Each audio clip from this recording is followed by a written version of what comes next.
is good, all you donkeys in the hood? Youngest Plugs here, back with another video. Ever since I got my first iPhone about 2 years ago, I've been largely invested into Apple's ecosystem of hardware and software.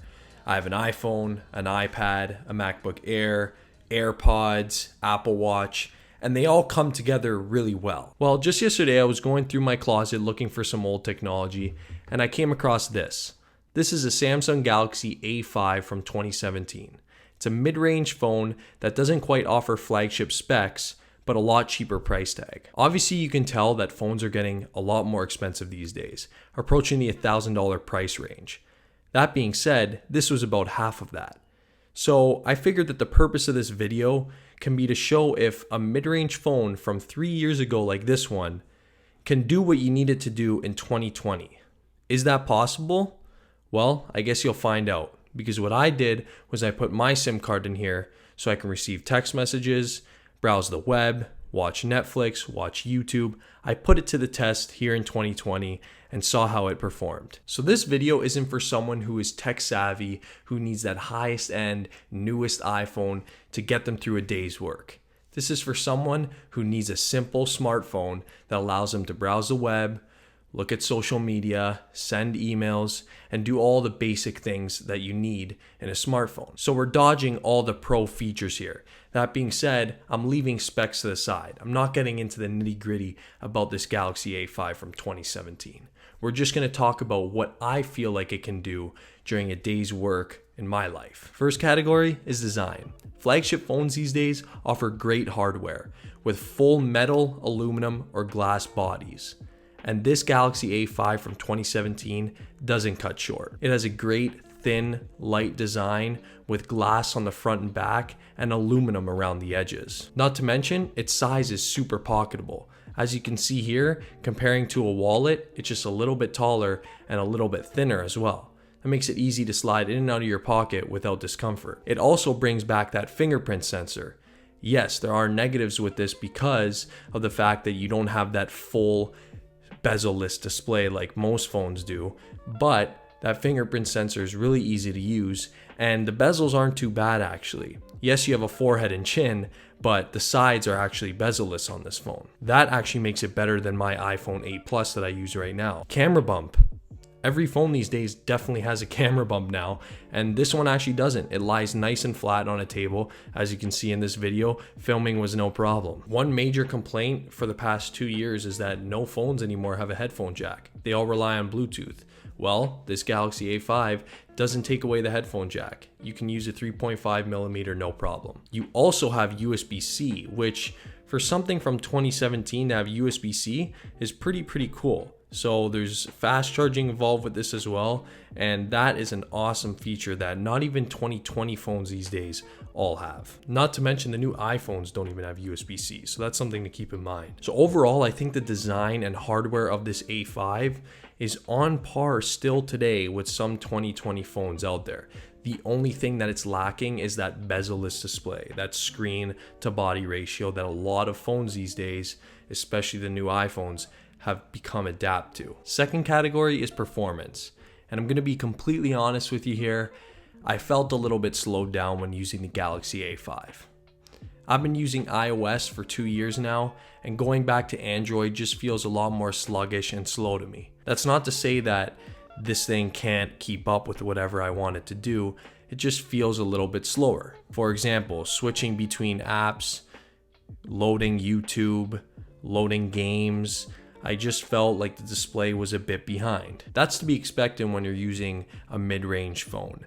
However, I feel like it's more about the software in this case than the specs that are inside of this phone. As you can see, when I switch between apps, after they're already preloaded, it's actually pretty fast. I also played this Mario Brothers game, I had to, and it performed without a hiccup for sure. Loading speeds were down a little bit, I feel like, but it definitely still did the job. So no, it's not going to be on par with a 2020 phone, but it will definitely get the job done. And like I said, this video isn't for someone who needs that flagship spec, so this can do it. Third category, I'm going to go on to battery life. The reason I say battery life is because it's an old phone and it's important, really important. Battery life is probably the most annoying thing for me if it doesn't work well on a phone. The reason is you want to have something without being plugged into a wall the whole time. You want to be able to use that phone all day. For someone who isn't tech savvy, the one thing they're going to care about is definitely battery life. Once again, an honest answer, the Galaxy A5 does a good job. It really does.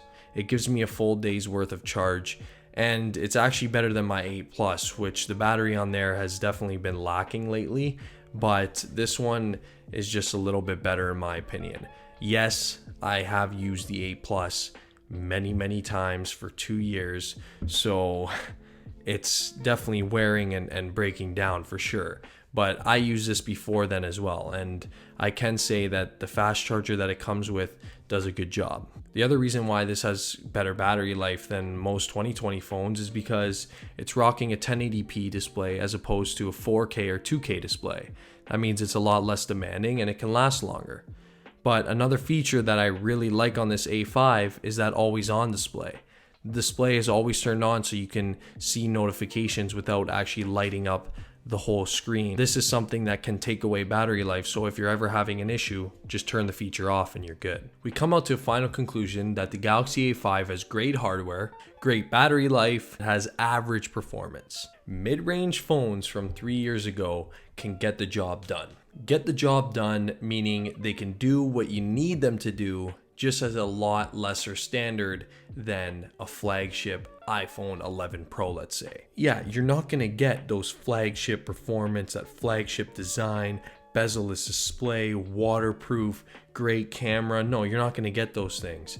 But you're gonna get a phone that can browse the web, that can watch YouTube videos, that can send text messages, that can do a video chat, that can make phone calls. And it does all those things well, just not on par with the top high-end flagship phones. I said at the beginning of this video that this is for someone who isn't that tech savvy, who doesn't need the best phone on the planet. It's for someone who just needs something simple that won't break the bank, and here you have it. So let me give an example for someone. So you're on Best Buy. You see that every phone on there that is an iPhone or a Samsung is around $800 plus, probably more so if you're in Canada in the $1,000 range. So you head over to Kijiji to find a used phone. You head over to eBay to find a used phone, and you come across a mid-range phone. It says from 2018, lightly used, and it costs $300. You look at the specs, you look at the reviews on it, you watch this video on a Galaxy A5, let's say, and you find out that it's pretty good. It does what you need it to do. Bang. There you go.